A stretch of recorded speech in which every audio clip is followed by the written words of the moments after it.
Les damos la bienvenida a la charla Cuidados y apoyos en discapacidad, tensiones, desafíos y transformaciones posibles, organizada conjuntamente por Buenos Aires Discapacidad, Copidis y la Obra Donorione, en el marco del Día Mundial de los Cuidados y Apoyos establecido por la ONU.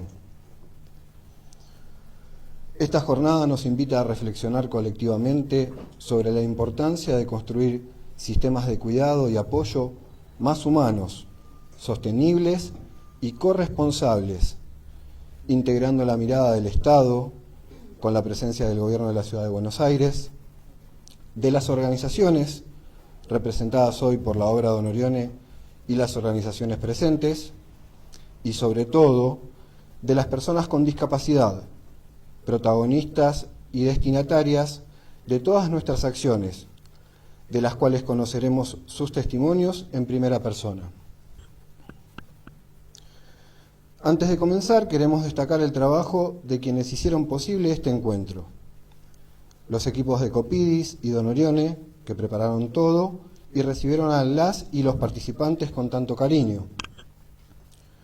Los residentes del pequeño cotolengo Donorione de Rosario, que prepararon especialmente los budines que compartimos esta mañana. A Raúl, residente del pequeño cotolengo Donorione de Claypole, quien muy comprometidamente está a cargo de las fotos, que todavía no ha llegado. Problemas de tránsito en Buenos Aires, en cualquier momento está llegando. Sepan disculpar. Viene de Claypole, vale la aclaración. Y a la organización Alma Humana, que nos acompaña con las infusiones, impulsando oportunidades productivas y de servicios a través de microemprendimientos inclusivos.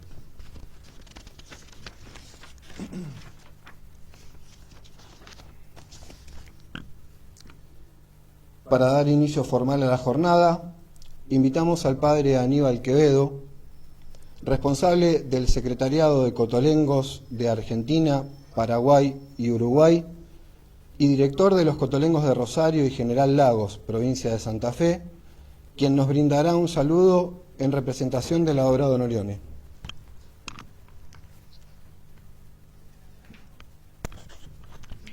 Muy buenos días, bienvenidos a todos. Para mí es una alegría este espacio como hijo de Donorione que vivió comprometido con el abordaje a la discapacidad y que nosotros lo entendemos hoy de esta manera, ¿no? Con reflexiones, con espacios de poder pensar juntos, de poder comprometernos, de visibilizar la situación.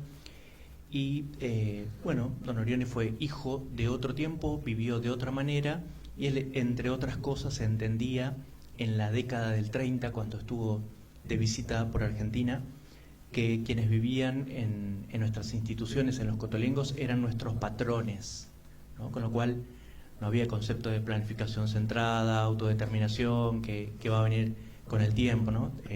Calidad de vida. Bueno, pero entendemos que como hijos de Donorione poder ofrecerles este lugar, este encuentro, este espacio, poder reflexionar juntos, nos permite crecer a todos. Así que es una alegría y bienvenidos. Buena jornada.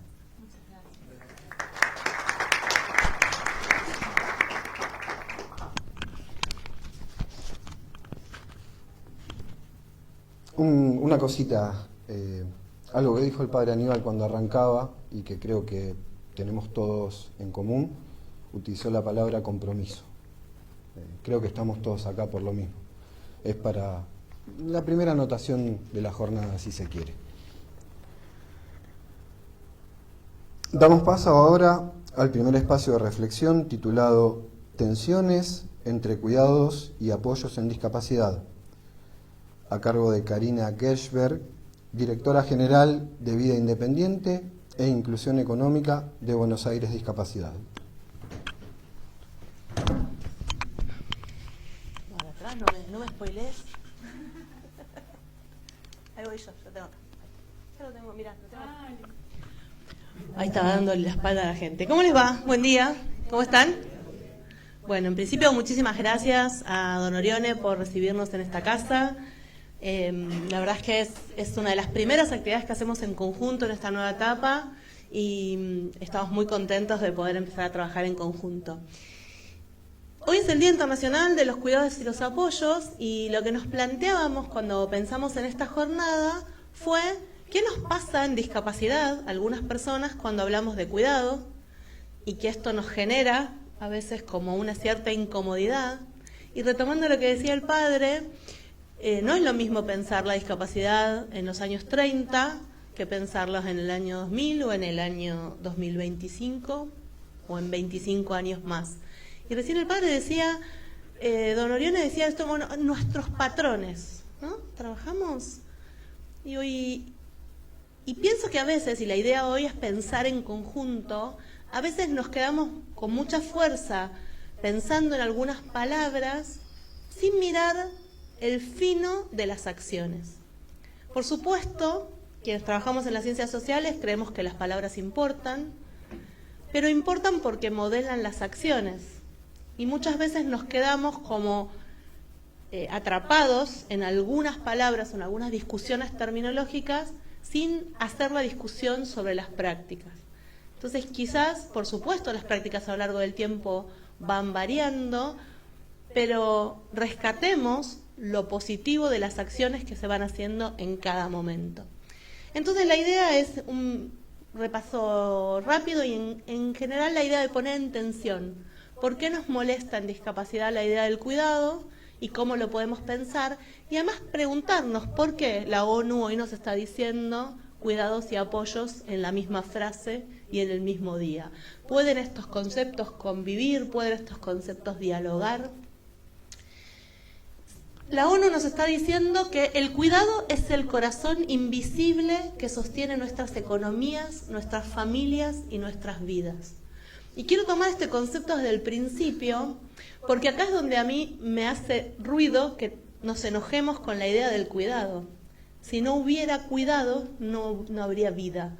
Todos nosotros para estar acá recibimos cuidado, todos nosotros somos dadores de cuidado y reproducimos el cuidado. Hacemos a veces algunas distinciones en las definiciones, y cuando se habla de cuidado se suele pensar en un conjunto de acciones, actitudes y relaciones que están orientadas a sostener la vida, atender las necesidades de los otros y uno mismo, y mantener el bienestar físico y emocional a lo largo del tiempo. Digo, y si yo lo pienso así, es difícil ponerse en contra de esta idea, ¿no? Y cuando hablamos de apoyo, solemos, y digo solemos porque en los términos teóricos siempre hay muchas definiciones de acuerdo a quién es el autor que lo escribe, solemos pensar en que son recursos, acciones o estrategias que una persona recibe o utiliza para realizar acciones, tomar decisiones y participar en la vida cotidiana y en ámbitos que elija. Y quizás la única diferencia que estaría entre el primero y el segundo sería el rol de la persona que es receptora de estas atenciones, digamos, ¿no? Entonces, ¿dónde estaría esa tensión que venimos transitando quienes trabajamos en discapacidad? Bueno, que los cuidados se asocian que tienden a proteger, a suplir y a decidir por el otro, y se asocian con la dependencia y la responsabilidad moral. Y por otro lado, los apoyos buscan acompañar, habilitar, respetar la decisión y se vinculan más con la autonomía y con la colaboración. No digo que esto sea así, digo que esta es la tensión que existe. Asociar el cuidado con la sobreprotección y el apoyo con la autonomía. Pero, alerta, spoiler alert, para mí la sobreprotección en el cuidado es una mala praxis. El cuidado no debe sobreproteger. Cuando los cuidados se sobreprotege, simplemente estamos cuidando mal. No es que el problema es el cuidado. ¿Quién más tiene un virus que lo está reventando esta semana? Entonces, vamos a hablar del cuidado como el centro de la vida. Hay muchos estudios y los estudios incluso feministas de revalorización de los cuidados. Se hace un énfasis fuerte en esta idea de cuidar. ¿Qué pasa con el cuidado? El cuidado sostiene la vida y sostiene las relaciones humanas. No es un hecho excepcional, es una necesidad permanente. Digo, hay que pensar todos los cuidados que uno recibe. Tendemos a entenderlo más fácil cuando pensamos en los niños pequeños, ¿no? Y cómo sin cuidados un niño pequeño no sobrevive. Tendemos a pensarlo en las personas mayores que requieren más extensamente cuidados y tendemos a pensarlo en discapacidad. Aunque, como decía antes, en discapacidad nos ponemos un poco nerviosos cuando pensamos en el cuidado. Pero implica este cuidado atender, acompañar y sostener a los otros a lo largo de la vida.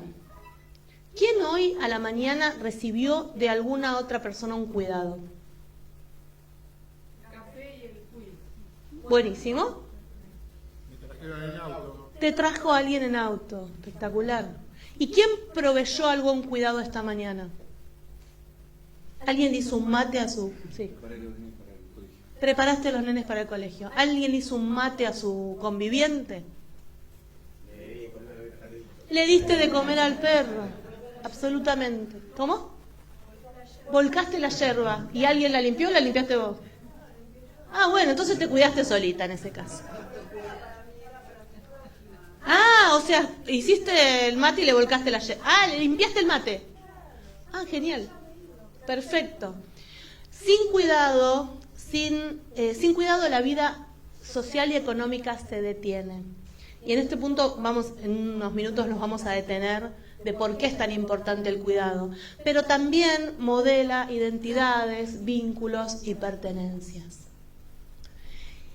Y por eso les decía, nos vamos a detener un minuto a pensar en la economía del cuidado, porque también otro alerta, spoiler alert, ¿quiénes cuidan?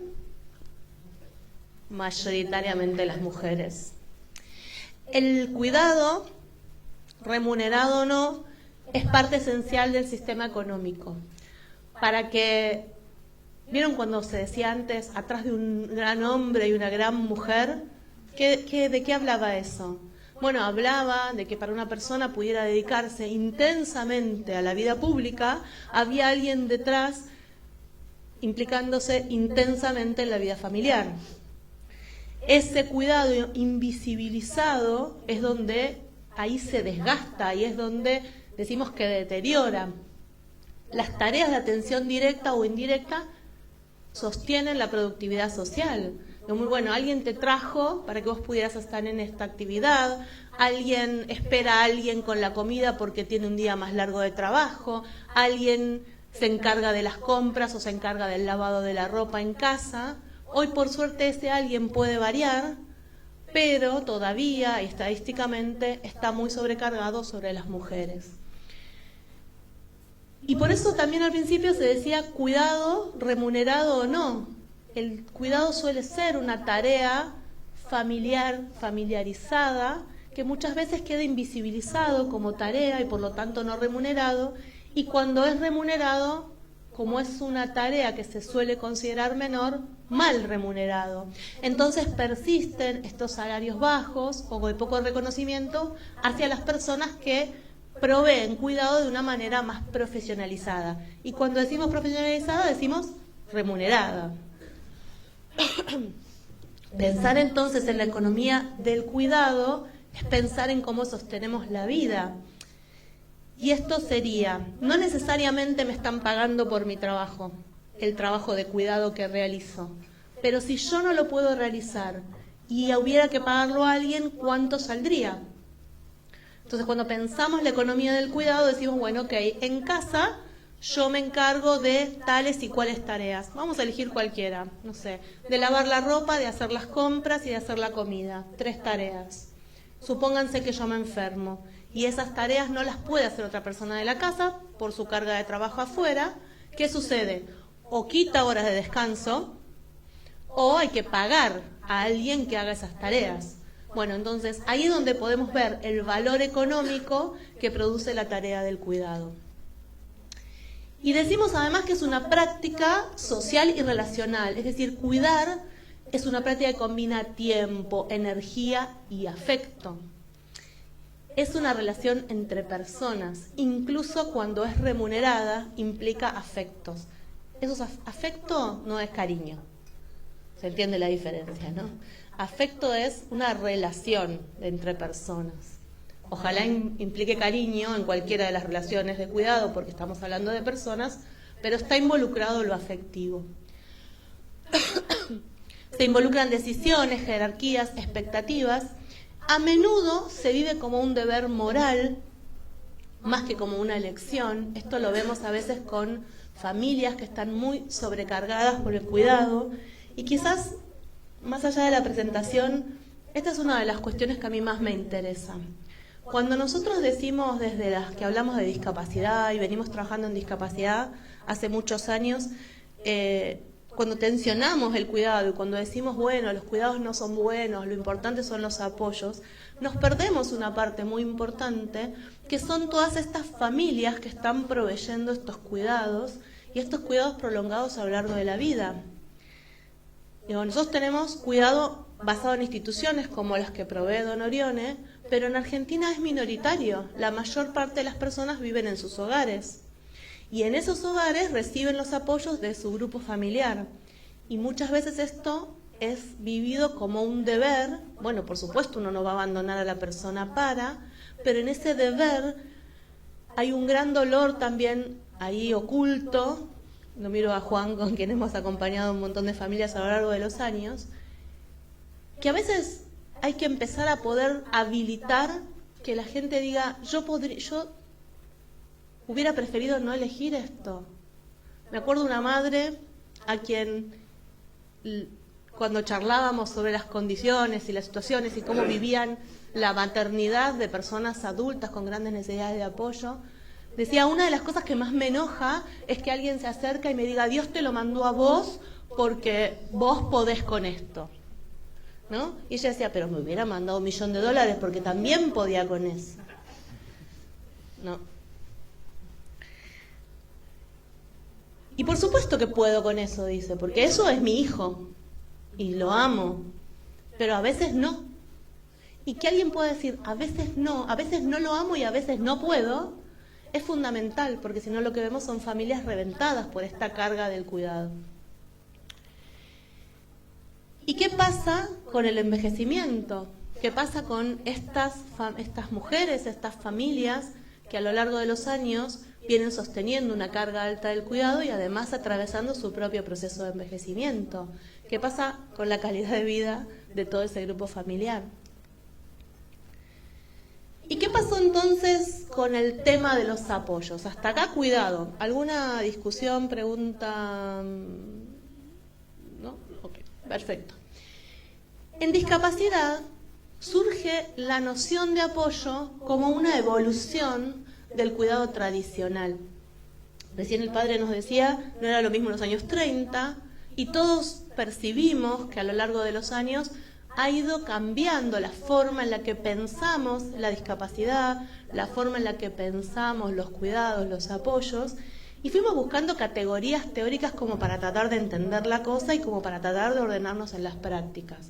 Y entonces empezamos a pensar en modelos de la discapacidad, ¿no? ¿Sí? Todos tienen esas ideas. Bueno, yo no las voy a repetir hoy. Primero porque pienso además que es un poco cansador estar hablando de los modelos de discapacidad todo el tiempo. Y por otro lado porque termina por fastidiarme que se crea que esas son realidades. Y son solamente constructos teóricos. Son formas en las que vamos pensando que solo tienen sentido si se traducen en prácticas que vayan siendo cada vez más respetuosas de la persona, de su entorno, de su posibilidad de participar en la sociedad. Entonces, pero de cualquier modo, así como cuando cambiamos algún término, yo pienso que tenemos que despedirnos amorosamente del anterior, pero despedirnos pero amorosamente. Por ejemplo, cuando dejamos de hablar de necesidades especiales y empezamos a hablar de personas con discapacidad, agradezcamos a necesidades especiales y a capacidades diferentes. Yo diría, le damos un besito, muchas gracias, muchas gracias. No te vamos a usar más, pero te agradecemos mucho. ¿Y sabes por qué te lo agradecemos? Porque antes decíamos idiotas y minusválidos. Y entonces ahora pasamos a decir personas con discapacidad, pero tengamos en cuenta que posiblemente en un tiempo también nos despidamos de este término y usemos otro. No nos quedemos como es este, ¿no? Porque este es el que mejor entendemos hoy, pero necesidades especiales también era el que mejor entendíamos en ese momento. Y quizás nuestro hoy no es más inteligente que ese anterior.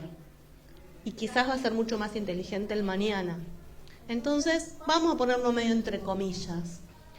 El cuidado, entonces, en estas ideas en discapacidad, empieza a ocupar un lugar de protección, aparecen estas ideas donde el cuidado tiende a proteger y el apoyo a acompañar procesos. Vuelvo a repetir que las palabras importan, pero a veces esta semántica no es tan clara ni tan diferente. ¿Qué plantea de cualquier modo en este modelo, si quieren, social de la discapacidad? Que el cuidado sustituye y que el apoyo habilita. A veces me pasa que, no sé si alguien más, se me juntan un montón de ideas en la cabeza, pero no me logran salir todas juntas por la boca. Entonces, por un lado, necesito el PowerPoint porque si no me distraigo. Y por el otro lado, querría contarles más cosas y empiezo a pensar cuánto tiempo vamos. La transición, entonces, entre estos conceptos no es una transición lineal. ¿Y qué significa eso? Y no es tan fácil delimitar qué es cuidado y qué es apoyo. ¿Lo puedo delimitar teóricamente? Sí. Pero si después voy a un ejemplo concreto y no sé, ¿no? Porque agarro una tarea y quizás, después voy a hacer a Victoria que me discuta en público, cuando le toque a ella, pero quizás lo que puedo decir es, bueno, el tema sería cómo ejecuto la tarea, ¿no? ¿Dónde está puesto el foco?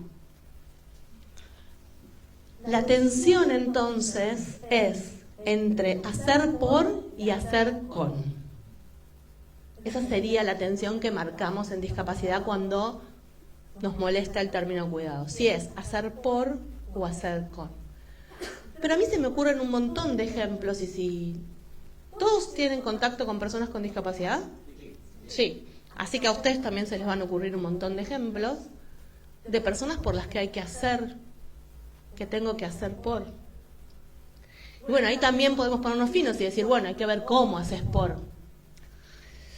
Sí, claro, por supuesto. Yo quiero pensar en cuántas de las personas que se dedican a la teoría conviven con personas que requieren apoyos extensos 24/7 por 24.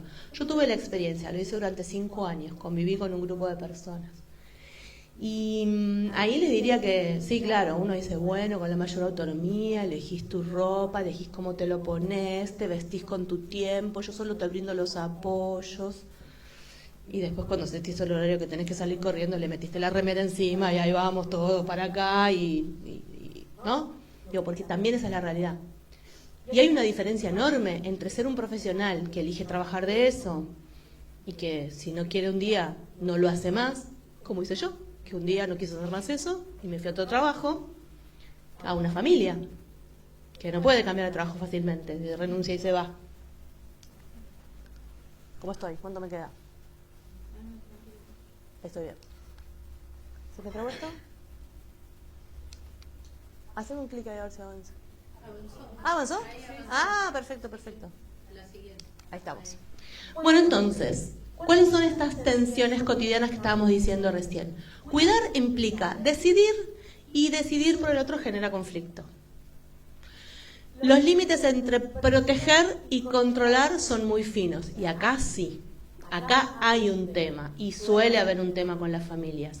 ¿Y qué es? Este límite entre dónde estoy cuidando y dónde estoy controlando, en algunos casos es muy fino y en otros casos es muy grosero, ¿no? Donde aparece este control. Y aparecen estas sutilezas. Hablaba con un grupo de familias que están intentando armar un proyecto de vivienda convivencial. Y son un grupo de madres. Y una de las madres decía, yo quiero que mi hijo integre un grupo de familias que viva con otros, un grupo de amigos que... Me distraje por lo de la cámara. quiero que mi hijo integre un grupo en un departamento y que viva con otros, ok. Pero quiero tener todo un protocolo de cómo actúan los cuidadores, y quiero tener todo un protocolo de cómo se controla, y quiero tener todo un protocolo de cómo van a manejar la ropa, y quiero tener... Yo pensaba, bueno, muy lindo lo de llamarlo vivienda convivencial a eso, pero esta madre lo que quiere es que el pibe viva en otro lado, pero ella controlar todos los aspectos de su vida igual, o mucho más. Y además controlarle a los compañeros, y las interacciones, y todo el personal que trabaja ahí. Y todos sacuden la cabeza así porque les debe sonar bastante, ¿no? Sí. Entonces, atrás de una idea de autonomía, de independencia, de vida independiente, se reproduce un cuidado de superposición, de invasivo, que va por encima de todos los límites. Por supuesto, esto se refleja en estos gestos cotidianos. Quién habla, quién organiza, quién decide. Esto claramente lo vemos cuando llega una persona a preguntar una consulta, a hablar en algún lado, llega a una admisión del centro de día y la persona que habla es la que lo acompaña. Y la persona con discapacidad puede hablar.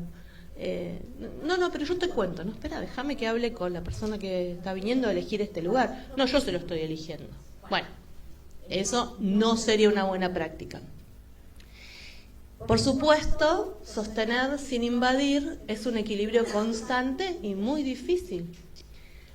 ¿Cómo sucede con los niños y niñas sin discapacidad? Lo que sucede es que las madres van decidiendo por sus hijos pequeños todo, y de a poquito ese niño o niña va oponiéndose a las decisiones que toman sus padres. De alguna que otra forma. Hace un capricho, se cambia una remera, dice no me quiero poner esto, por tomar cualquier ejemplo de la ropa, que es fácil. ¿Y qué pasa? Y se va dando esa tensión entre lo que la madre quiere y lo que el hijo quiere. En la adolescencia se tensiona mucho más fuerte, y a partir de ahí la persona gana independencia, deja de ser un niño cuidado por su madre, gana independencia, cada uno en su nivel. Vieron que ahora además están estas ideas de que se extiende y hay gente de 25 que todavía, bueno, malas prácticas. En discapacidad lo que suele pasar es que este proceso se interrumpe, no sucede tan así. Suele pasar que estas peleas con la familia se dan más tarde cronológicamente, que cuando se dan se medicalizan, se leen patológicamente, se leen cómo se inestabilizó, porque quizás las formas no son las esperadas en las que se discute, no se lo ve como una misma adolescencia o un poco más tarde, y se limita bastante en eso. Y lo estoy diciendo desde las discapacidades intelectuales, pero compartiendo y conversando con personas con otro tipo de discapacidades o con discapacidades sobrevinientes. Ahí hay alguna complejidad más, porque también aparecen situaciones donde para la familia esta persona que adquirió una discapacidad no va a poder. Y entonces aparecen estas actitudes de sobreprotección y esta preocupación por esta pelea por la independencia que aparece en las personas. Cuidar puede ser al mismo tiempo un acto de amor y una forma de poder. Y de hecho lo es. Y no es malo, excepto cuando se excede.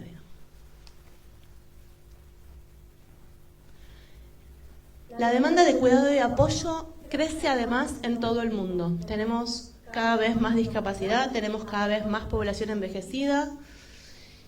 Y es un trabajo, como dijimos antes, mayormente femenino y poco remunerado. Requiere técnica, sensibilidad y capacidad de observación. Y los límites entre lo profesional y lo personal son difusos. ¿Se acuerdan que hace un rato dijimos que había un componente afectivo en las tareas de cuidado y de apoyo? Y eso es muy real.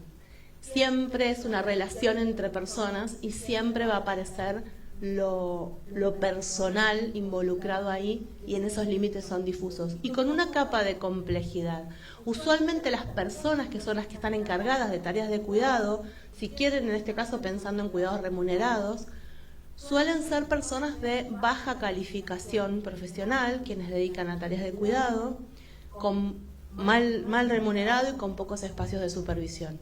Y por lo tanto, la reflexión sobre cuando estos límites se hacen difusos suele estar ausente. Entonces, suele no suceder este espacio donde la persona pueda reflexionar, me enojé. Lo voy a dar como un ejemplo más concreto. Alguien que pregunta todo el tiempo qué comemos. Pregunta qué comemos, milanesas. Al rato te pregunta qué comemos, milanesas. Al rato te pregunta qué comemos, ya te dije milanesas. Al rato te pregunta qué comemos, me estás jodiendo, milanesas. Al rato te pregunta qué comemos, ya no te voy a decir más qué comemos, ¿no? Bueno, esta persona es ecolálica, va a preguntar qué comemos 50.000 veces, no está preguntando qué comemos, está tratando de conversar, no vio series la semana, no vio nuevas series, no tiene otros temas, pregunta qué comemos. Sin embargo, las personas que se encargan de cuidados, en este difuso límite, se involucran desde lo emocional y se enojan. Si no hay ahí un espacio donde uno pueda reflexionar sobre por qué me enojé acá, qué fue lo que acá me movió de lugar, ¿por qué no puedo seguir respondiendo esto al infinito? Bueno, si eso se descuida, y a veces llegamos a situaciones de maltrato que por supuesto son totalmente inaceptables. Cuidar y apoyar requieren presencia y equilibrio. Como decíamos, los cuidados en relación al entramado social, voy a estar ir rápido porque me estoy quedando medio sin tiempo. Ningún cuidado ocurre en soledad, todos los cuidados dependen de redes formales e informales, familias, instituciones, mercado, Estado se enlazan en esta organización del cuidado. Los cambios sociales que decíamos recién, la longevidad, las nuevas familias, las urbanizaciones, reconfiguran estas redes de cuidado. No era lo mismo en un pequeño pueblo una persona con padecimientos mentales, pero que todo el pueblo sabía más o menos cómo, y en una sociedad sencilla podía manejarse, que alguien tenga que manejarse acá en Buenos Aires. La sostenibilidad del cuidado depende de cómo se reparte el tiempo. ¿Se acuerdan? Antes dije, si no, después que uno llega de un montón de horas, tiene que además encargarse de las tareas del cuidado. Repensar los cuidados es repensar la arquitectura de la vida cotidiana. Y el apoyo se consolida como una forma de cuidado más contemporáneo, que acompaña decisiones, aprendizajes, participación, no reemplaza vínculos previos, los reorganiza. Esta idea de pensar, bueno, ahora mi hijo es un adulto, aunque a mí me cueste verlo como un adulto porque le cuesta expresar sus decisiones, entonces voy a trabajar en que participe de su vida de otra forma. Y se basa entonces en confianza, en flexibilidad, en adaptación. Y recordar esto es esencial, todos necesitamos apoyos, y en algunos momentos en forma más intensa.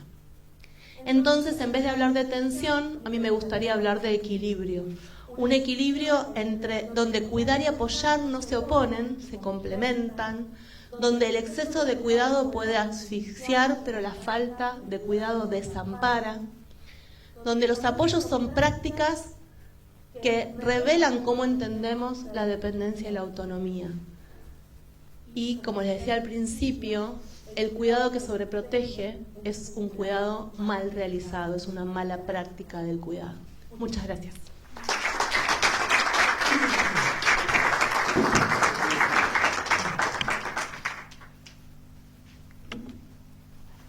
Bien, vamos a compartir un video de imágenes de diversas personas que trabajan en la obra Don Orione. Hola, mi nombre es Juan Pablo, soy médico psiquiatra. Trabajar en el Cotolengo es un desafío tanto profesional como personal. Trabajar la discapacidad en psiquiatría es acompañar a la persona, no al diagnóstico, promoviendo la inclusión, la igualdad, la autonomía, respetando la historia y la singularidad de cada residente para que puedan lograr un proyecto de vida. Objetivos que se logran mediante un trabajo interdisciplinario. Hola, soy Mónica del Hogar Don Orione de Mendoza y quería comentarles que aquí en el hogar residen 21 personas con discapacidad mental y profunda.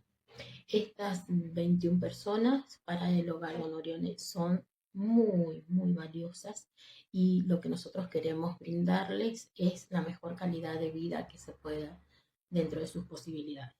Para ese trabajo nosotros utilizamos una gran herramienta que es la que nos va a ayudar a poder constituirnos en su apoyo.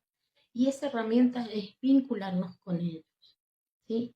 Vincularnos para poder desde ahí conocer más su singularidad y así poder llevar a cabo este objetivo de calidad de vida. Vincularse para Don Orione, acá en Mendoza, tiene una significación especial y mucho más amplia que solo ser empáticos. Es también ser respetuosos de la singularidad, es ser interesados por esa misma singularidad, sí ser creativos para llevar a cabo la relación.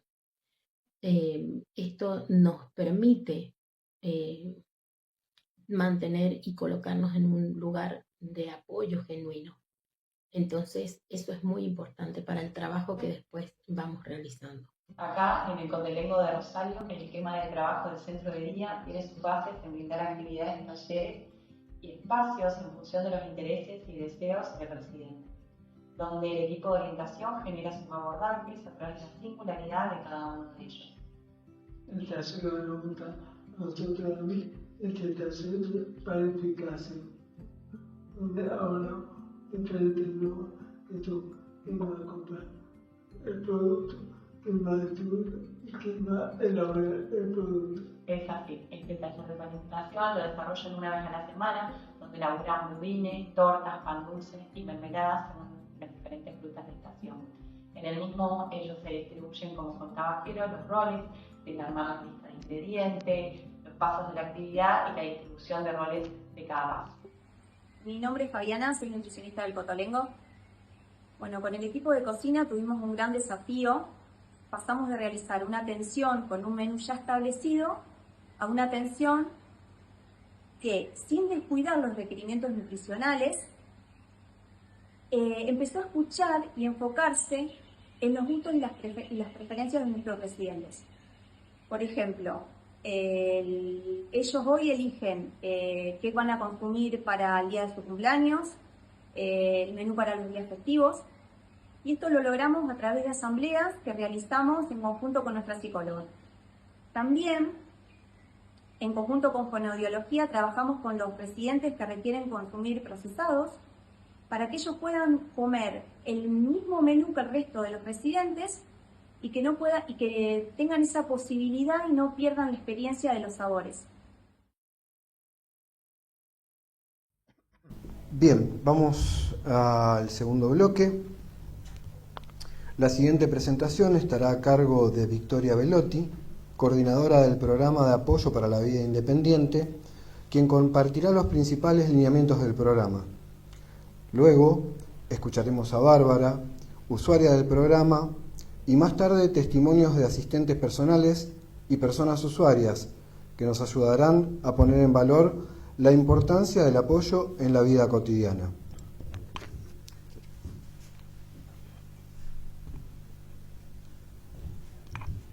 Gracias.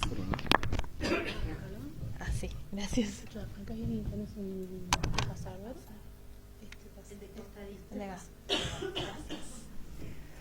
Hola, bueno, buenos días, ¿cómo están?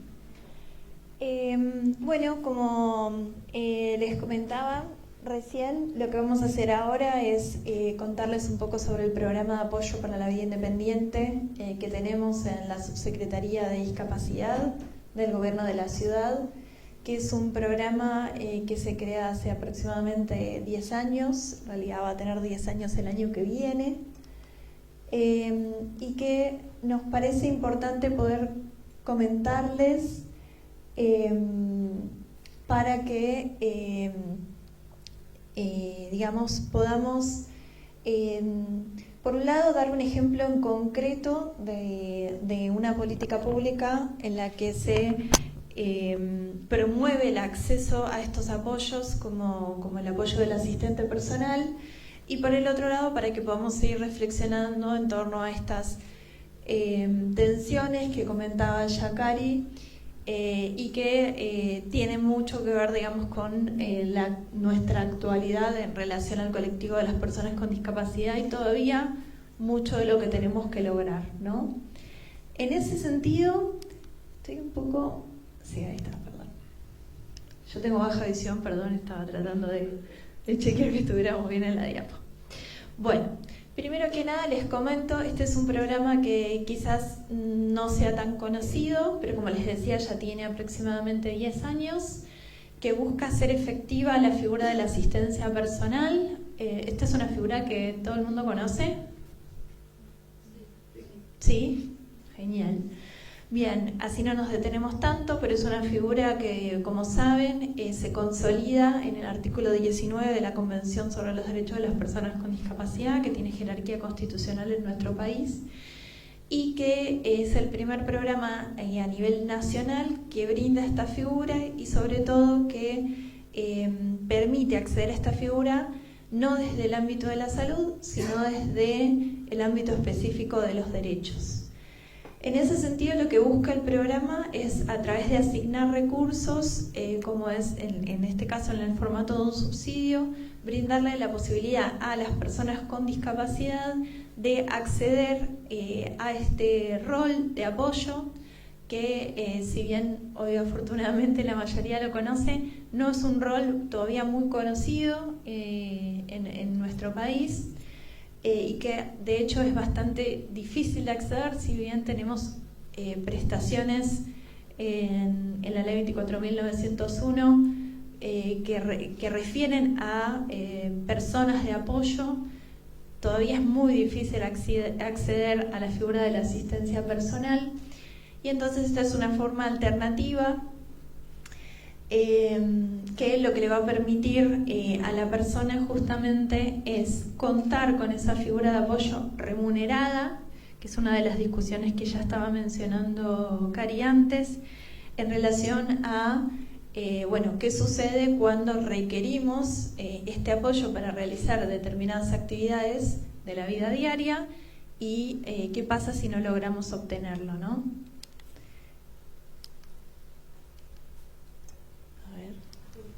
Ahí va, gracias. Ah, la con razón. Bien, bueno, en ese sentido entonces el programa, como les decía, tiene el formato de un subsidio que se le brinda a la persona con discapacidad, y este subsidio va enteramente a pagar la figura de la asistencia personal por un total de 24 horas mensuales, ¿sí? Es decir, 6 horas semanales, donde la persona puede recibir este apoyo. En la encuesta anual de hogares del año 2018, cuando consultábamos de la Ciudad de Buenos Aires, cuando se consultaba respecto de si las personas con discapacidad requerían apoyo de un tercero, resultó ser, para distintas actividades de la vida diaria, resultó ser que el 61% decía que sí lo requería, y gran parte de ese apoyo que requería lo estaba recibiendo siempre de un entorno familiar, bueno, allegados, parejas, etcétera, con lo cual nuevamente se pone en manifiesto esta situación que ya comentaba Cari, que es que cuando el entorno familiar es el que brinda el apoyo se da cuando ese familiar puede, con los recursos que tiene, con los conocimientos que tiene, con, digamos, con inclusive sus intereses y sus deseos puestos en esa marcha, ¿no? Entonces, lo que sucede en ese sentido es que puede quedar en tensión esta cuestión en relación a cuáles son los deseos y los intereses de la persona con discapacidad. Por eso es tan importante el reconocimiento de esta figura como una figura de apoyo que tiene que ser remunerada, profesionalizada, no en el sentido de que sea un profesional ni del ámbito de la salud, pero sino de que se configure un rol específico que brinde apoyos desde estas perspectivas, ¿no? de la autonomía y la autodeterminación de la persona con discapacidad. Y en ese sentido si bien obviamente los destinatarios principales de estos apoyos son las personas con discapacidad, también nos vamos a encontrar con que se crea, ¿no?, esta situación laboral para un montón de personas que pueden, digamos, desempeñarse en este rol de la asistencia personal, y a la vez también podemos decir que las familias también se ven beneficiadas, las familias o los entornos que antes brindaban ese apoyo, porque bueno, pueden correrse de ese lugar y tener, tiempo para ellas, ¿no? En ese sentido, una de las primeras cuestiones que se creó con este programa fue la capacitación de asistentes personales para la vida independiente. Esta capacitación se creó en el año 2016, antes del nacimiento del programa, porque entendíamos que necesitábamos hacer una pequeña formación, ¿sí?, a las personas que fueran a desempeñarse en este rol. En este sentido es importante saber también que lo único que solicitamos en la formación es tener primario completo, ¿sí?, porque consideramos nuevamente que no tiene que ser una persona ni que venga formada desde el ámbito de la salud, ni nada del estilo, pero sí necesitamos de construir ciertas formas que se van sucediendo en la cultura de nuestra comunidad, de nuestra sociedad, respecto de cómo es el trato de las personas con discapacidad, y también abrirse a ciertos conocimientos de la gran diversidad de apoyos que existen, de estrategias, de recursos, de productos, ¿no?, de formas de abordaje que le van a dar un abanico a ese asistente personal, aunque obviamente su tarea va a estar comandada por la propia persona con discapacidad. Entonces se generó esta capacitación. Las personas que desean cursarla en este momento tienen dos posibilidades: una es de manera presencial, que la hacemos 2 veces al año, y otra es de manera virtual, que es una capacitación que incorporamos este año junto con el Instituto Facultar, que bueno, también estamos realizando 2 al año, y que también abre la posibilidad que muchas personas la puedan cursar de manera asincrónica, a distancia, y eso también nos ayuda a difundir y hacer más extensiva esta formación. Una vez que las personas aprueban esas formaciones, aprueban un examen, se pueden inscribir en nuestro registro de asistentes personales para la vida independiente, que además desde finales del año pasado es ley en la Ciudad de Buenos Aires, creando, digamos, por ley esta figura y este registro, lo cual, si bien antes existía a través de resolución, hoy tiene una jerarquía mucho mayor y nos permite ampliar nuestro trabajo. Y una vez que las personas quedan, los asistentes personales egresados se inscriben en este registro, quedan a disposición tanto de las personas en general que quieran consultar el registro, como también de las personas usuarias de nuestro programa que después, una vez que ingresen al programa, van a tener la posibilidad de acceder a un asistente. Bien. En relación a cómo es el programa, yo les comentaba recién que es un subsidio que se paga a la persona con discapacidad por el término de 6 meses, ¿sí?, con posibilidad de prorrogarse por 2 periodos adicionales, es decir, hasta 1 año y medio en total, que estos periodos pueden ser consecutivos o no. Se otorga una cantidad de 24 horas mensuales, es decir, 6 horas semanales. Y la estructura que tenemos es trabajar con un plan individual de vida independiente, ¿sí? En este proceso es muy importante que nosotros tenemos una instancia que también genere una diferencia respecto de otras propuestas de apoyo, que es que tenemos un equipo interdisciplinario que es el que lleva adelante todo el programa. En ese sentido, desde las charlas informativas, la preinscripción, los informes sociales, la evaluación y la guía para los planes individuales, donde la propia persona con discapacidad es la que decide, en el marco de este programa, qué objetivos va a llevar a cabo, ¿sí?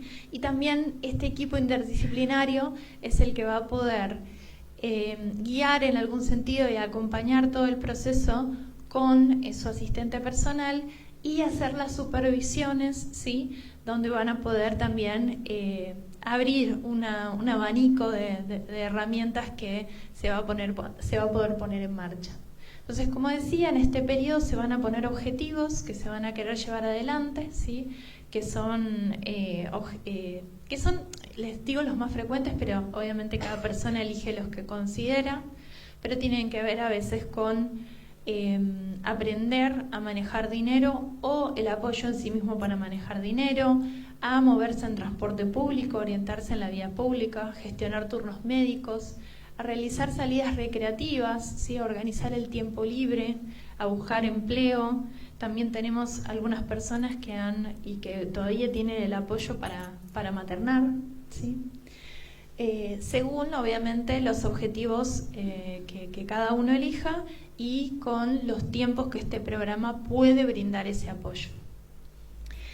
Bien. Por último les comento, como este programa va de 6 meses, tenemos 2 momentos de convocatoria anuales. En este momento, la semana que viene estamos iniciando la convocatoria para iniciar en el mes de enero. Ahora les voy a poner las charlas informativas para que las puedan tener y las puedan difundir. Pero bueno, sí, también me parecía interesante poder comentarles que hoy el subsidio tiene un valor de 192.000 pesos por esas 24 horas mensuales, ¿sí?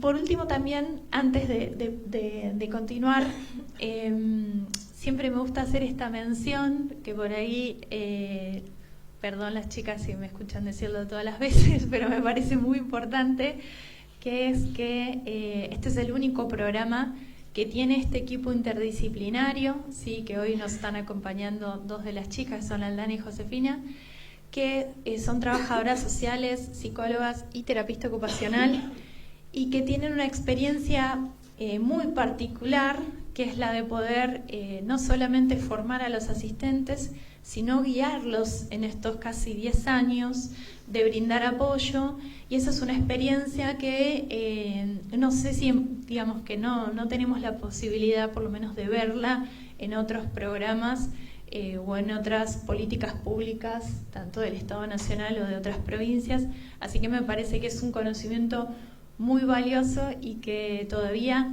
digamos que tiene un rol muy fundamental para poder lograr que este apoyo siga, ¿no?, en función a los objetivos de la persona y no se desvirtúe a veces con otras urgencias, que no es que no estén, ¿no?, porque digo, a todas las personas nos pasan ciertas urgencias, pero bueno, también las personas con discapacidad tenemos, al igual que el resto de las personas, el derecho a equivocarnos, ¿no?, y a elegir mal, en el sentido de lo que se considera positivo para la vida de una persona, y tomar las riendas y hacernos responsables de esas equivocaciones o no. A veces tomamos esas decisiones en contra de lo que el resto de la población nos dice o nuestra familia, etcétera, y teníamos razón, pero bueno, sí es importante devolverle a la persona con discapacidad ese lugar sobre protagonismo sobre su propia vida, y de eso se trata este programa, que pone en el centro a la propia persona con discapacidad siempre.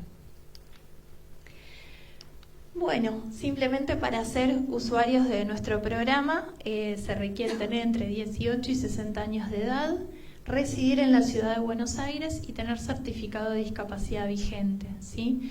Y por último, es muy importante asistir a una de las charlas informativas, porque también muchas veces nos sucede que este programa se considera que por ahí alguien piensa, bueno, está buenísimo este programa para esta persona, pero esa persona no quiere recibir ese apoyo en este momento, o no es de su interés, o no en la forma en la que el programa lo brinda.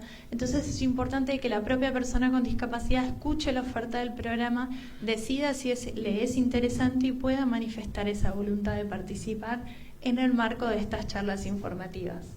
Ahí les dejé las charlas que tenemos las próximas 2 semanas, que son martes 4, jueves 6, miércoles 12 y viernes 14. Lo dije bien, ¿no? La primera semana a las 14 horas, la segunda a las 10. Se requiere preinscripción, así que ahora les voy a poner el mail del programa.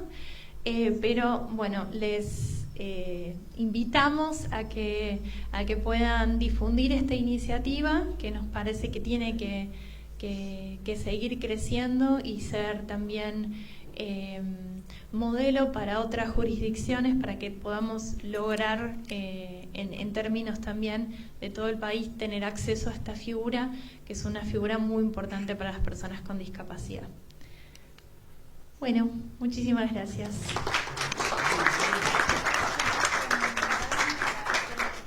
En este momento lo que vamos a hablar es con Barbie, que Barbie tuvo la posibilidad de pasar a través del programa, ¿no?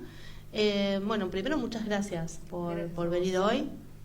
Nos gustaría preguntarte ¿qué objetivos te pusiste vos para trabajar con tu asistente personal cuando participaste del programa? Por lo general mi primer objetivo fue trabajar en la organización en el espacio de la calle, digamos, ¿no? Ahí me costaba muchísimo poder orientarme. Hoy por hoy me oriento muy fácilmente, a pesar de que me pierdo muchas oportunidades. Déjame, antes de seguir con esto, quiero agradecer a mi ex asistente personal que está acá presencial, Juana, que me está saludando. Así que gracias a ella pude hacer este programa. Y el objetivo que me estabas planteando, nada, lo principal fue la organización en la calle, porque yo me pierdo fácilmente. Después me ayudaba mucho en la organización de tareas administrativas, que a mí me costaba poder ordenarme y organizarme. Yo necesito tener las cosas impresas, entonces yo me imprimía las cosas para después remarcar lo más importante. Y por último, los turnos médicos también, que me costaba, bueno, a mí me costaba hablar un poco, a pesar de que no soy tímida ni nada por el estilo. Karina me mira y se ríe, porque ya me conoce como soy. Pero bueno, en realidad fue eso. Y después, bueno, cuando fue el tema del pago del programa, la asistente personal me preguntaba si yo quería usar la tarjeta en el cajero para retirar la plata, y yo le pedí que por favor que no, porque tuve muchos inconvenientes con la tarjeta cuando se me quedaba trabada. Entonces preferí que la manejara ella. Obviamente lo hacíamos juntas, pero en realidad lo manejaba ella. Bueno, espectacular, sí, me hice cara porque me pareció como el tema de... No te vi tímida. Pero a veces, es cierto que a veces uno es tímido y en una posición donde lo ponen, se pone así como más actriz. Acá habíamos anotado preguntas que creo que trabajaron con vos, pero ¿para qué actividades? Pero ya nos diste algunos ejemplos. ¿Se te ocurre algún otro ejemplo que quieras contarnos de tu proceso? Por ahí cuando íbamos a pedir algún turno médico, me costaba, y ahí sí te voy a ser honesta, me costaba hablar. Entonces la asistente personal por ahí hablaba un poco por mí, pero me ayudaba, no sé, a tocarme así con la mano, y por ahí podía avanzar en hablar. No me cuesta hablar para nada a mí, pero en ese momento me costaba muchísimo pedir los turnos yo misma. Entonces, para no pedir ayuda a otras personas, la tenía ella y ella me ayudaba a mí para que yo pueda gestionar los turnos o hacer algún trámite bancario, que a mí me costaba un montón con eso, y la verdad que pude lograr un montón de cosas, no solamente para que se me trabe la tarjeta, que me pasó en varias oportunidades, si yo voy en horario de banco cuando necesito retirar efectivo, o voy a retirar a un supermercado sabiendo que tuve muchos problemas con la tarjeta. Ok, entonces nosotros tenemos otra pregunta acá que era si te ayudó a ser más autónomo. Entiendo que sí, te ayudó a ser más autónoma, porque me decías que te manejas mejor en la calle, que te manejas mejor con tus finanzas, quizás con tu tarjeta. ¿Hay alguna otra cosa en la que sentís que ganaste más autonomía? A veces hacíamos salidas recreativas, entonces nos íbamos a tomar algo, íbamos a conversar, y también me ayudaba a organizar a mis tareas de trabajo, ¿no? Yo trabajo en el INTA y yo necesito tener las cosas impresas porque me cuesta mucho concentrarme con la computadora. Entonces necesito tener en formato papel para después por ahí subrayar lo que es más importante. Entonces ella me ayudaba a eso, a tener las cosas impresas, a mantener una organización, una prolijidad, a pesar de que mi letra es horrible, pero bueno, no importa. Hoy por hoy tengo muchísima autonomía en esto, no solamente en el manejo de la calle, sino en el manejo de mi propia organización. Y además, bueno, en el INTA soy asistente de mi jefa, entonces la organizo a ella también, a sus reuniones, y todo el mundo me felicita mi trabajo, porque obviamente mi jefa es una persona que se puede organizar estando yo presente. Podríamos decir que entonces te convertiste vos en persona de apoyo ahora. Acá la otra pregunta era si a otra persona con discapacidad vos le recomendarías este programa. Sí, obvio que sí. El programa a mí me sirvió un montón, no solamente al asistente personal, sino a todo el equipo de Copidi. Yo le digo Copidi todavía. Todavía no me sale decirlo con otro nombre, pero bueno, cuando me convocó Vicky y bueno, a todo el equipo y bueno, vos también, Karina, la verdad que para mí es un placer porque siempre me llaman, siempre me convocan y es como siempre, bueno, yo de Vicky me acordaba quién era, pero sí, obviamente, tanto Vicky, Aldana, todo el equipo y vos saben que pueden contar conmigo y que estoy a disposición.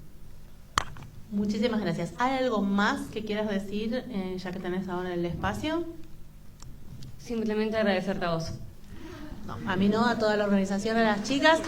Así que, ¿le preguntamos a Juana si quiere acercarse un minuto? Bueno, que se acerque.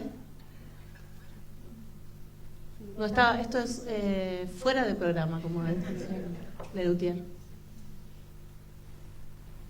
Hola Juana, mucho gusto. ¿Cómo estás? Para no robar mucho tiempo de las exposiciones que siguen, pero me parece que a todo el mundo le interesa cómo fue tu experiencia como asistente dentro del programa. ¿Qué tal? Buenas tardes. Bueno, fue muy rica para mí en lo personal. La capacitación fue súper completa. Me dio muchas herramientas, no solo para la función que tenía que desempeñar, sino para también aprender a cómo dirigirme, cómo tratar, y en todas las áreas, porque es una capacitación muy completa, no solamente es para saber cómo desempeñarnos como asistentes personales, sino para aprender otras áreas, educación, tuvimos hasta incluso capacitación en RCP. Así que la verdad que es una capacitación súper completa, la súper recomiendo, y todos los contenidos que vemos en la capacitación son para la vida, para la vida diaria, para saber cómo manejarnos con ellos, cómo realmente es la forma respetuosa de dirigirse a ellos, de tratarlos, de ayudar, de apoyar. Así que la verdad que a mí en lo personal me hizo crecer como profesional. Bueno, yo soy docente, así que me brindó muchas más herramientas todavía.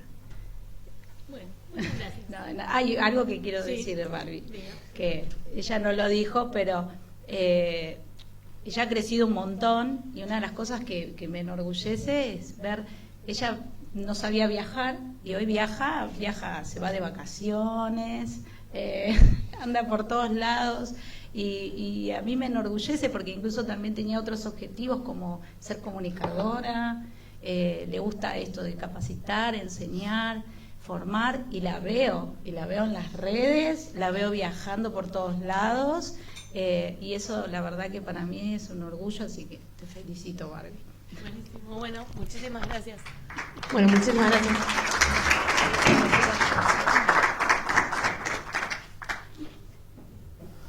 Y vamos a invitar a la licenciada Leila Mir Kandal, antropóloga, especialista en discapacidad intelectual y altas necesidades de apoyo, integrante de la Dirección General de Investigación de Políticas para Personas con Discapacidad, parte de Buenos Aires Discapacidad. ¿Está bien? Por favor. Padre. ¿Quiere sentarse, por favor? ¿Sentado? No, No, creo que- prefería ¿no? ¿Sí? para de pie, sí. Como Ya que estamos como todos sea de más pie. cómodo. Sí. Lo que sea más cómodo. Cuidado con el escalón. ¿Vos preferís?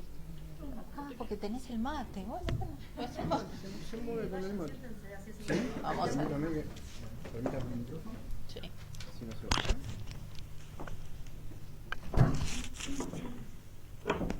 Ahí sacamos. Gracias. Cuidado con el mate, cuidado.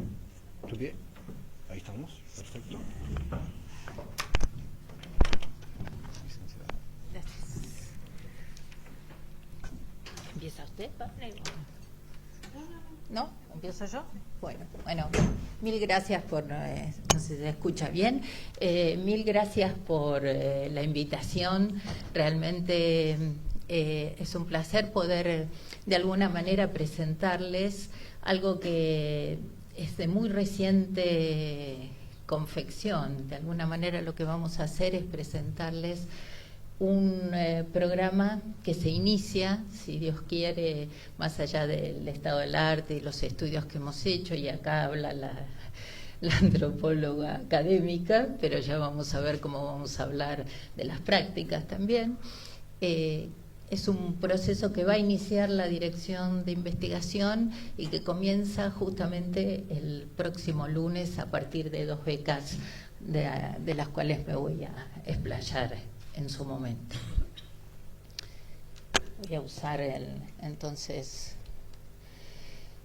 Y nosotros lo que hemos querido abordar es un grupo poblacional que cuando se habla de personas con discapacidad generalmente se lo invisibiliza, y que estamos hablando específicamente de aquellas personas con discapacidad intelectual que tienen grandes necesidades de apoyo. Y ahora vamos a hacer un pequeño desarrollo.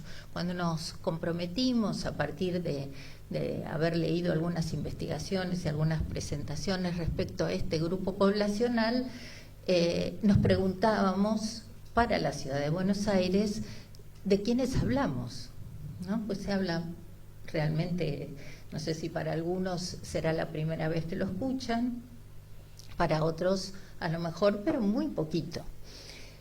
Y lo primero que tuvimos que hacer es revisar investigaciones en nuestro país y en otros lugares del mundo, y no solo veíamos pocas investigaciones que abordaran específicamente esta problemática, sino que además tenían múltiples miradas, ¿no? Podríamos decir que se ponían anteojos distintos los artículos académicos a los que arribábamos, a partir de enfocar y tratar de visibilizar de quiénes hablábamos cuando hablábamos de personas con discapacidad intelectual con grandes necesidades de apoyo.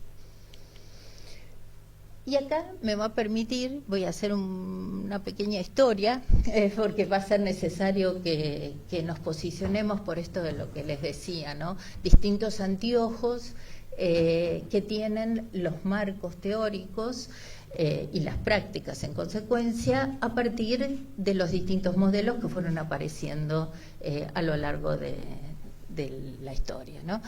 Y tradicionalmente podríamos decir que si tuviéramos que definir a las personas con discapacidad intelectual, en general eran trastornos que se medían, o sea, podríamos incluir a las personas con discapacidad dentro de lo que se considera para el ámbito de la biomedicina personas con discapacidad severa o profunda, aquella que se podía clasificar a partir de cuantificar, de medir, ¿no? Entre 20 y 30 puntos del coeficiente intelectual, y allí podíamos arribar a un determinado grupo poblacional entendido como de grandes necesidades de apoyo. Se lo definía como necesidades de apoyo, ¿no? Excepcionales, y aquellas personas que tenían serias limitaciones en desarrollar habilidades adaptativas. Buscábamos en la literatura y podríamos decir que estos 3 grandes elementos aparecían. Contemporáneamente, y eso tiene que ver también con la clasificación que realiza la Organización Mundial de la Salud, aparece la idea del funcionamiento humano, ya no solo como un déficit a partir de una discapacidad física, sino se comienza a pensar en las personas con discapacidad en funcionamiento, en interacción con el entorno.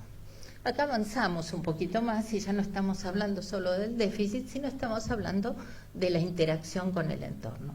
Hasta que podríamos decir que podríamos definirlas como aquellas personas que tienen una discapacidad intelectual, dijimos, severa y profunda, que tienen limitada su capacidad adaptativa, y allí sabemos bien que tiene que ver, ¿no?, con las rutinas cotidianas, pero que hay un fenómeno que se presenta y que es uno de los ejes que vamos a abordar y que limita, que es su capacidad de comunicación verbal.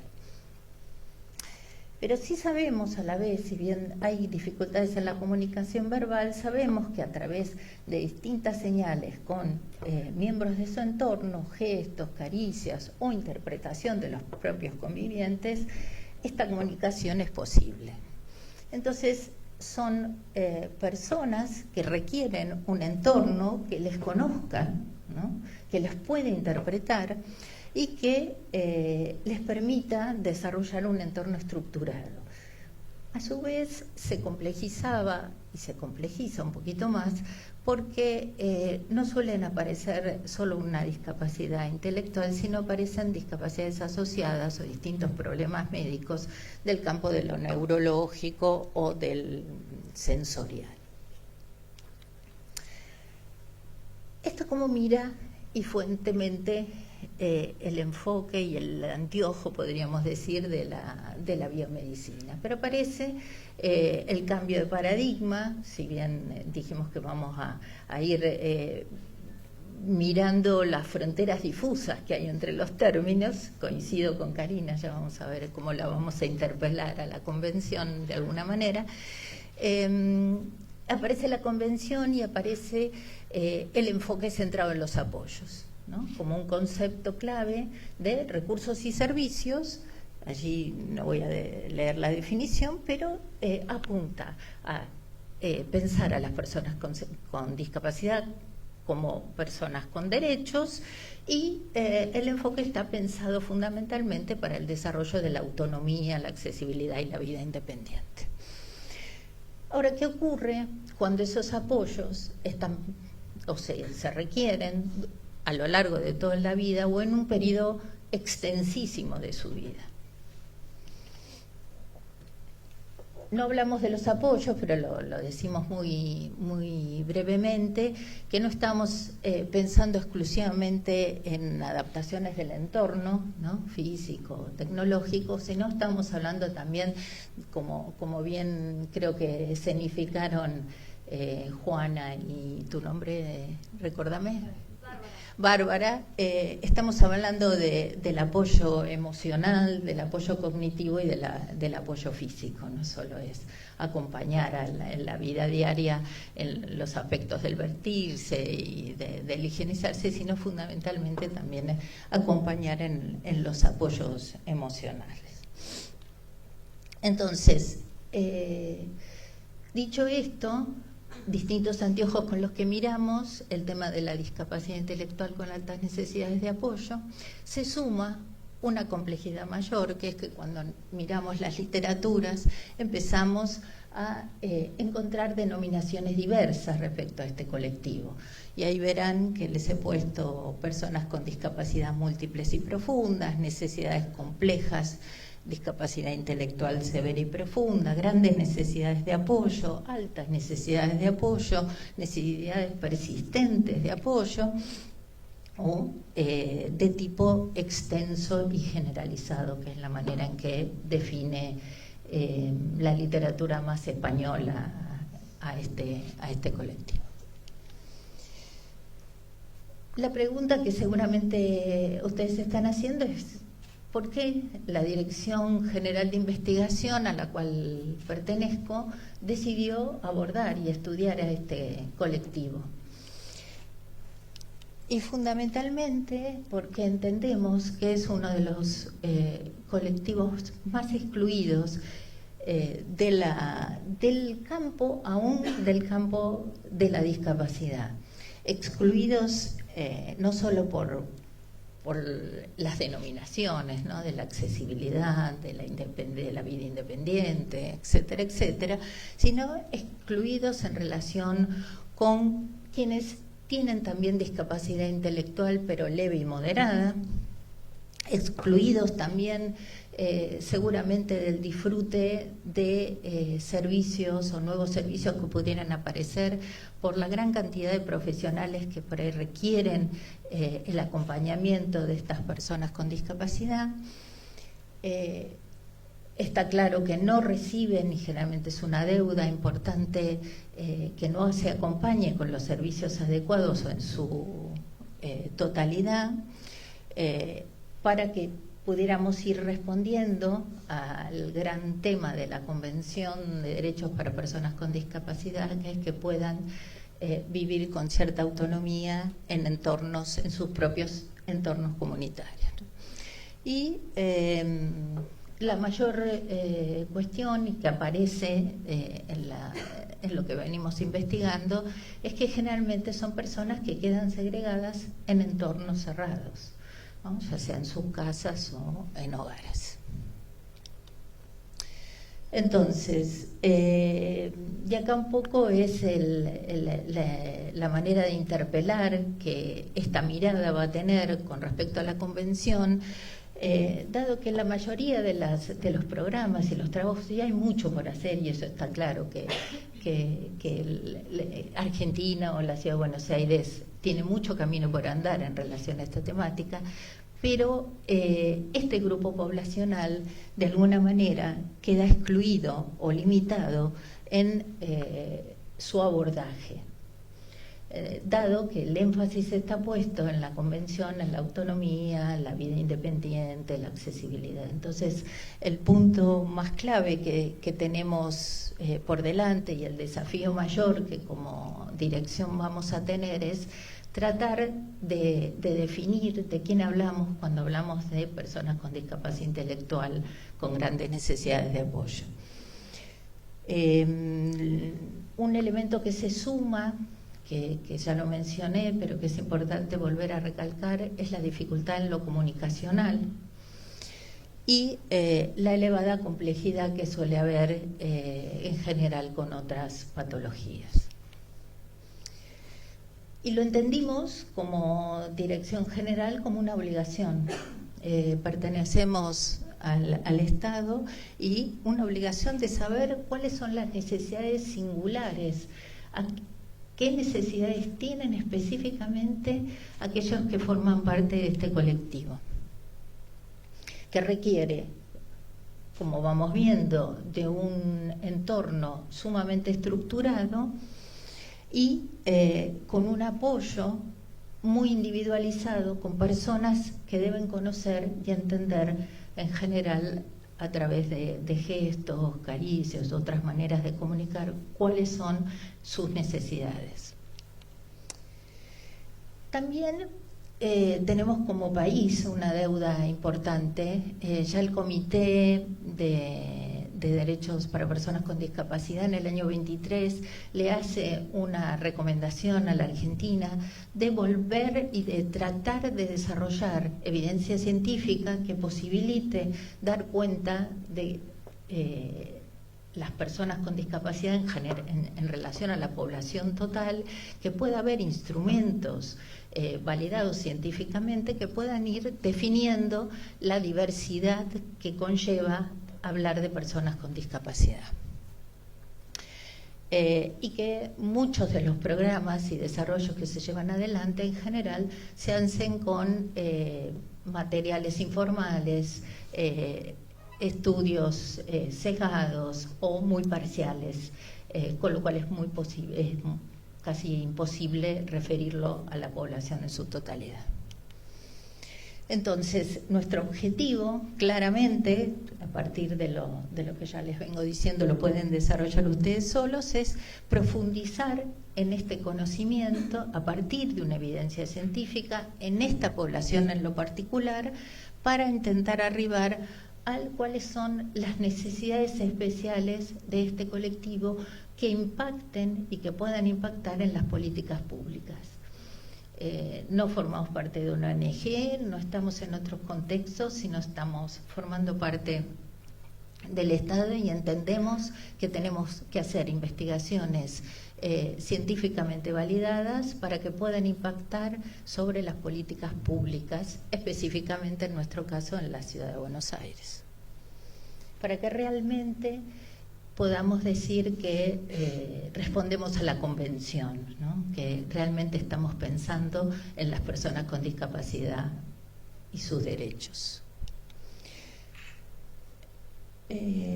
Bueno, proponemos orientaciones basadas en evidencia, que es lo que les acabo de decir, detectar las necesidades y recopilar, con esta deuda que además nos impone el comité de la convención, recopilar la mayor cantidad de datos cuantitativos como cualitativos. En este caso va a ser específicamente respecto a este grupo poblacional. Y es ahí donde necesitamos, para hacer las investigaciones, tratar de arribar a una definición. Y hemos tomado la definición española, que dice que son las personas que tienen necesidades persistentes de apoyo o necesidades de apoyo generalizado en todas o casi todas las áreas de la vida cotidiana. Con un funcionamiento intelectual en un entorno que se entiende para el ámbito biomédico severo y profundo.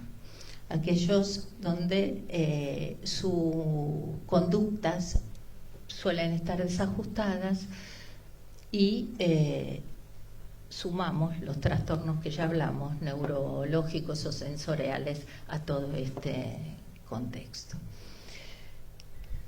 Entonces, a partir de entender que había un grupo poblacional invisibilizado, aún en las investigaciones que abordan las personas con discapacidad, que nos encontramos en una Dirección General de Investigación que depende de la subsecretaría, definimos y decidimos que era una obligación llevar adelante diversas investigaciones respecto a este colectivo. Y ahí es donde les voy a presentar, que son las dos de otras varias que querríamos desarrollar, pero las dos que se van a efectivizar a partir del lunes. La primera es tratar de dar cuenta a esta deuda que es de los datos cuantitativos, de cuáles son. Si algunos quieren, después les puedo pasar la información porque los veo sacando fotos, no sé si se ve, si bien trato de usar un protocolo con letra bien grande, si no se llega a ver se los paso después. Y de hecho está uno de los investigadores aquí presente, que es Marcos May, no te quiero señalar con el dedo, pero que queda un poco feo, que ha ganado, concursamos estas dos investigaciones y han ganado una beca de salud pública por un lado y una beca de investigación por el otro. La primera, que es tratar de dar cuenta de un abordaje cuantitativo. ¿Cuántos son? ¿No? ¿De qué población no solo hablamos, sino de cuántos son en la ciudad de Buenos Aires que podrían estar dentro de este colectivo? Y ahí es donde entonces, y la voy a leer, el título de la investigación es una aproximación a la identificación y descripción de la población con discapacidad intelectual con altas necesidades de apoyo, alcances y limitaciones de las fuentes de datos presentes en la ciudad de Buenos Aires. Es un déficit contar con que la ciudad de Buenos Aires no cuente con estadísticas actualizadas. En este momento hay un proyecto de ley, eso lo iba a decir al final, pero bueno, tiene que ver con esto también. Hay un proyecto de ley que, si Dios quiere, sale, va a obligar a que la ciudad de Buenos Aires pueda tener cada 4 años un censo, llamémosle encuesta, veremos el formato que tenga, para personas con discapacidad específico. Porque como bien dijo, no me acuerdo tu nombre, discúlpame, que hablabas de información del año 18, y eso es así. Nosotros tenemos información muy desactualizada y para tratar de lograr datos cuantitativos lo más ajustados posibles, habiendo pasado tantos años, se hace necesario contar con nuevas herramientas. Si bien el año pasado se utilizó un formato que se llama módulo Washington, donde hay algún tipo de información, si bien pequeña, pero ojalá podamos contar con esa ley que nos obligue a tener bases de datos cuantitativas posibles para la ciudad de Buenos Aires. También a partir de estudiar esta temática nos dimos cuenta, así como yo les hablaba antes de los anteojos, ¿no? Que las múltiples miradas y los anteojos que nos ponemos los profesionales a partir de los cuales miramos, que pueden tener distintos filtros de colores, ¿no? A veces estos conceptos de una práctica de apoyo generalizado, extenso, es difícil de incorporar en los profesionales de la salud. En general hay una tendencia, como si hay el público del campo más biomédico, sabrán, a definir o cuantificar, ¿no? Definir severidad, profundidad, y no tanto ver cuáles son elementos que nos permiten entender a esa persona en el entorno. Entonces planteamos una segunda investigación que va a estar llevada adelante por una antropóloga, Verónica Sandes, que lo que va a dar cuenta es de tratar de seguir a través de lo que ustedes conocen como la historia clínica en salud, el CIGEOS. Ustedes saben que en Ciudad de Buenos Aires las historias clínicas están digitalizadas. Hacer la doble vía, un seguimiento. Por eso tenía que ver también con que yo les pusiera las denominaciones diversas, porque la manera de que podamos detectar a través del CIGEOS, de la manera en que han codificado, bueno, están codificadas con la CIE-10, con la Clasificación Internacional de Enfermedades en la historia, sino con determinadas denominaciones. Eso abre una profusión de definiciones que van a ser rastreadas a través de la historia clínica, por supuesto anonimizadas, ¿no? Sin ningún nombre y apellido que dé cuenta de ello, y a la vez se va a hacer un trabajo de campo con los profesionales que atienden fuertemente y específicamente a esta población. Entonces, que podamos trabajar como en las dos vías. Por un lado, entender de cuántas personas hablamos, y por otro lado, tratar de visibilizar de qué manera se las asiste o se las atiende. Y entonces ya termino, que creo que es parte de lo que ya les he dicho, ¿no? Definir cuántos y cómo son, ¿no? Desarrollar políticas públicas centradas en este grupo poblacional, incidir, si podemos, en mejorar la capacitación de los profesionales de la salud que asisten a este grupo poblacional, atender a las dificultades comunicacionales que entendemos que vamos a poder arribar, y promover de alguna manera y visibilizar la inclusión de este colectivo en las estadísticas y en las discusiones que hablen del campo de la discapacidad. Bueno, eso es todo. Estoy abierta a que pregunten lo que quieran.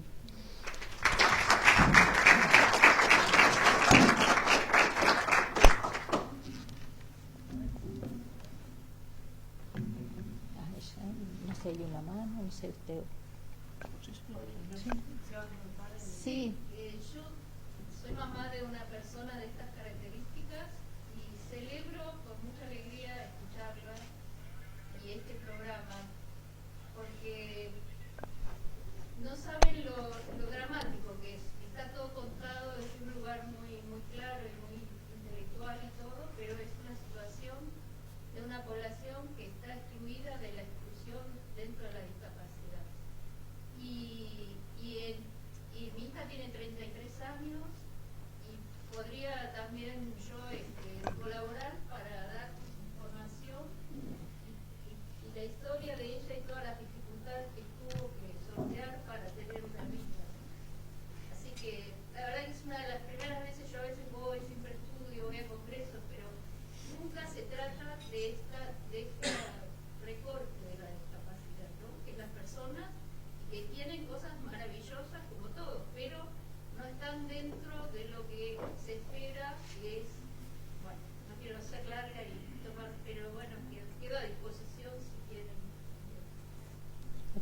Después si te acercas así nos conectamos.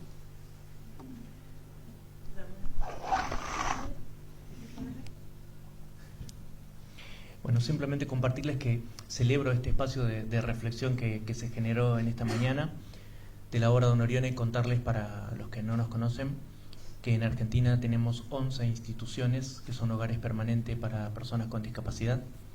Viven aproximadamente 1.200 personas, y además de estas 11 instituciones en Argentina, nosotros también acompañamos a una en Montevideo y una en Asunción, ¿no? Las 13 instituciones hacen que vivan con nosotros alrededor de 1.500 personas con discapacidad, con lo cual el perfil nuestro es sumamente heterogéneo. En Argentina son solo personas mayores de edad, hombres y mujeres con distintas discapacidades. Y para acentuar lo que planteaba la doctora, solamente contarles una anécdota de una residente nuestra que responde a estas características planteadas de necesidad generalizada de apoyo, comunicación muy básica, con pocas palabras, y que nosotros con el tiempo la fuimos interpretando y entonces conociendo, y descubrimos que un espacio de disfrute para ella era a la mañana, cuando arranca la jornada. Ella vive en camilla, en una camilla, entonces está postrada en una camilla, y en un momento donde inicia la jornada, ella elige con qué cartera salir. Entonces tiene distintas carteras, elige una, sin un patrón particular, entonces hoy es esta, mañana la otra. Elige una cartera y se la pone encima del cuerpo, y con eso ella vive su jornada. Entonces, bueno, veníamos así con Lili, hasta que un día chocamos con la realidad de COVID, ¿no? Entonces, imagínense, COVID, un sistema de salud completamente estresado, y que a un punto consideramos, por los síntomas que tenía, que su situación era de COVID positivo, que debía ser internada. Entonces, nuestra reflexión es si va a internación o no, una persona con pocas palabras, qué posibilidades tenía de atención, de interpretación, de decodificación. La sostuvimos más tiempo en nuestra institución. Cuando vimos que los parámetros eran como más delicados, decidimos la internación. Va a internación, y cuando nosotros la visitamos la vemos completamente decaída. Entonces se nos ocurre que una manera de apoyarla era con la cartera. El sistema de salud, no había manera de que nos entendiera de que esa persona necesitaba una cartera. Ustedes imagínense el sistema de salud, o sea, de repente es incómodo, es difícil, te despersonaliza. Vos entras a una habitación donde no te respetan los horarios, donde la luz se prende o se apaga de manera arbitraria, donde arrancás en un sistema, en un momento que te sacan la ropa, o sea, no tenés tu propia ropa, ¿no? Estás sin ropa, en un lugar ajeno, bueno, y en esa situación estresante de COVID, ¿no? El desconocimiento de los protocolos médicos también, porque los mismos médicos estaban aprendiendo en ese momento que necesitaban. En esa situación nosotros fuimos hasta que conseguimos que nos habilitaran entrar con una cartera. Entonces esa cartera fue sumergida en todo, en alcohol, en amonio cuaternario, que era lo que estaba de moda, ¿no? Entonces cuestión que cuando pasamos todos esos procesos y pudimos entrar a ofrecerle a Lili una de sus carteras, la sonrisa que nos regaló de placer en ese contexto tan difícil y delicado, bueno, nos llenó el corazón, ¿no? Entonces nosotros apostamos al sistema de salud y a la cartera de Lili para juntos poder salir, ¿no? Siendo que, bueno, yo no soy técnico en esto, ¿no? Para describir la discapacidad, pero sí la profundidad de su discapacidad y la necesidad y la dificultad por las comorbilidades que presentaba, ¿no? Bueno, finalmente hoy vive con nosotros, hoy está, nos regala su sonrisa todos los días, ellas y sus distintas carteras, pero lo importante que fue pelear por esa cartera, ¿no? Porque la cartera pueda entrar al sistema de salud en marco COVID para poder apoyarla, y era lo que nosotros entendíamos que podíamos acompañarla en la distancia, ¿no? Vieron que nada, no había manera, no se acompañaba un ser querido en aquel tiempo, ¿no? Entonces, Lo explicaste perfecto con el ejemplo, porque es ambiente estructurado, conocimiento, algo conocido, una voz que seguramente, no sé quién entró, que claro, lo conocía. y por otro lado era el mismo sistema que le ponía barreras a toda una vida de barreras y a una situación completamente delicada, ¿no? Entonces, bueno, para nosotros fue fue una alegría eso, contar con esa anécdota, y obviamente ella supera la situación por todas unas distintas situaciones, ¿no? Y respondiendo siempre a la salud y a la atención médica que recibió en su momento. Ahora, nosotros entendemos que haber recibido la cartera era parte del apoyo necesario, que le diera fuerza, que la personalizara para poder salir, ¿no? Y bueno, hoy la tenemos con nosotros y para nosotros es una gran alegría. Así que nada, simplemente contarles eso de la obra Don Orione. Son 4 instituciones que tenemos en Buenos Aires, 7 en el resto del país, y nuestro compromiso con las personas con discapacidad a través de la empatía, y que hoy el lenguaje común técnico es planificación centrada, ¿no? Entonces, hoy estamos con planificación centrada, queremos llevarla adelante, queremos que sea planificación centrada en la persona y no como el ejemplo que nos trae, que parecía planificación centrada en la teoría, ¿no? Bueno, queremos que sea en la persona, y es un gran desafío, y por eso gracias por poder acompañarnos esta mañana.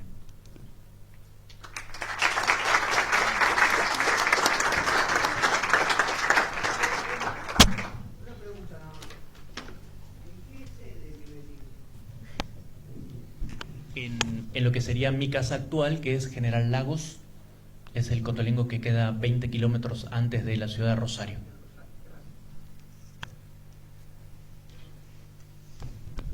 Bueno, según el cronograma nos quedan algunos minutitos para algunas preguntas. No muchas, no muy extensas, aclaro.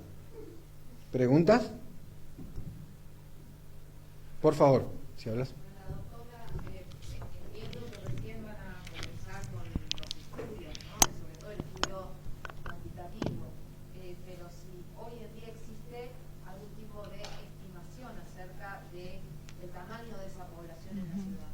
Sí. Si nos basamos en datos secundarios, ¿no? O sea, a partir de la literatura estudiada, está España, que generalmente es un gran apoyo en este sentido para el tema de la discapacidad, está planteando que este colectivo específicamente sería de un 0,15 en relación a la población general. Si eso lo hacemos pensando que la Ciudad de Buenos Aires solo tiene 3 millones de personas, estamos pensando que podemos llegar a un colectivo perfectamente con políticas públicas, porque es un grupo pequeño de personas que tienen estas necesidades especiales de apoyos extensos y generalizados, ¿no? Entenderlas nos va a permitir ver cómo plantearlas, saber si seguimos más o menos ese parámetro, ¿no? Que estamos pensando que población con discapacidad a grandes rasgos está hacia el 10% de la población, ahora está un poquito menos, ¿no? 8, depende de los lugares. Si seguimos más o menos con ese parámetro, ustedes saquen la cuenta, son muy poquitas personas, con lo cual perfectamente podríamos ofrecer políticas ajustadas o centradas, como dice el padre, que es verdad, el enfoque centrado en está muy de moda. Yo soy antropóloga, así que esto desde la antropología viene de toda la vida, pero bueno, son muy pocas personas y es viable que pueda hacerse, solo que estamos en esta parte preliminar porque no sabemos, y hay una tercera pata que yo por el apuro no la desarrollé, que también, si Dios quiere, va a estar a cargo de un sociólogo. Marcos, yo creo que no te dije que sos sociólogo, especializado en números, que nos viene muy bien, en tratar de hacer un trabajo en campo más en hogares, que posibilite como ir llegando a las voces, así como planteaba el padre, ¿no? Llegando a los lugares donde pueden estar albergados específicamente, ¿no? Y entender un poco ambos caminos, desde quien brinda el apoyo, quien cuida y quien recibe ese apoyo y ese cuidado. Cuando decís muy poco, son 4.500 personas. Sí, sí. No tampoco. Sí, no es tampoco, obviamente hay un trabajo de pesquisa importante para un equipo, pero si lo pensamos en términos de políticas públicas y en tratar de definir cuáles son las necesidades específicas entendemos que no es inviable que la Ciudad de Buenos Aires pueda tomar este tema a su cargo.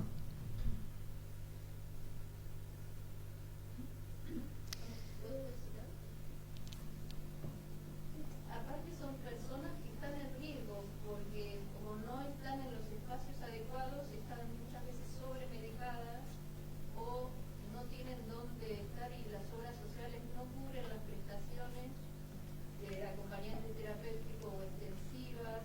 A veces no dan, por ejemplo, muchas veces internación domiciliaria. O sea, están muy desprotegidas y uno va buscando con muchas vueltas encontrar una manera, formando a la gente, porque muchas veces no sirven los acompañantes terapéuticos, sino sirven como personas de apoyo. Entonces están muy desprotegidas por legalmente. Como sujeto de derechos están desprotegidas. Yo creo que es el Estado el que tiene que, y como dicen, no son tantos, pero están en una situación en el limbo. Sí, de gran vulnerabilidad, ¿no? Sí, primero me llama la atención que una de las cosas que más capturó la atención es esto de las necesidades de apoyo. Supongo que Ana Bou, que es la directora del área que representa a los chicos, va a estar muy contenta porque ella hace rato que viene impulsando que esté en agenda este tema. Por otro lado, en la Ciudad de Buenos Aires, dentro del plan de gobierno hay 5 ejes centrales y un eje es el de cuidados. Y la semana pasada estuvimos con Vicky en reuniones, o fue esta semana, porque yo no sé, estoy en Narnia, de cómo intensificar la formación de figuras de cuidado que contemplen este tipo de situaciones y estos tipos de cuidados complejos. Entonces se están trabajando en varias cuestiones donde la ciudad está poniendo el foco en estas personas que son las más invisibles de las más invisibles. Entonces la verdad que celebro esto y me parece que nos da pie a generar una jornada específica, y la miro acá para comprometer a Don Orione a la próxima, una jornada muy específica sobre grandes necesidades de apoyo, que en general lo que nos ha pasado en veces que lo intentamos es que enseguida se deriva hacia, bueno, personas que requieren muchos apoyos. No, esto específico y profundizar. Así que podemos tomar ahí el guante y buscar una donde nos podamos sentar a profundizar en esta jornada.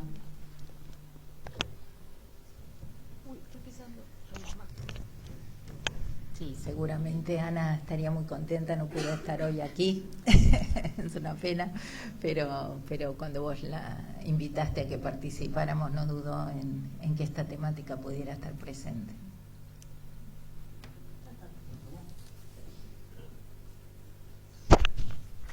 Bueno, para el cierre lo voy a leer tal cual me lo escribieron porque parece casi una plegaria o una expresión de deseo que creo que es compartida. Primero, los agradecimientos formales. Agradecemos profundamente a todas las personas e instituciones que hicieron posible este encuentro, a los expositores, a los equipos técnicos y de accesibilidad, y a cada uno de ustedes por su presencia. Y acaba el cierre. Que esta jornada nos impulse a seguir construyendo entre todos una sociedad más justa, empática e inclusiva, donde cuidar y apoyar sean actos compartidos de dignidad y amor. Muchas gracias.